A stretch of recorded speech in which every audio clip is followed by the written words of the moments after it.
అనుమానపు చూపులతో జనులేమనుకుందురు నను జగమెరిగెనుగా.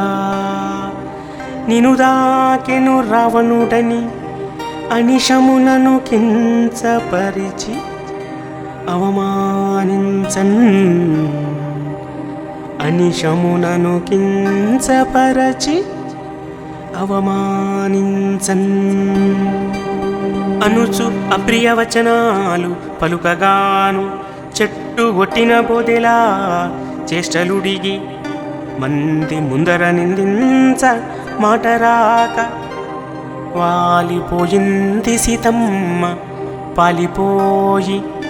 మంది ముందర నిందించ మాటరాక వాలిపోయింది సీతమ్మ పాలిపోయి.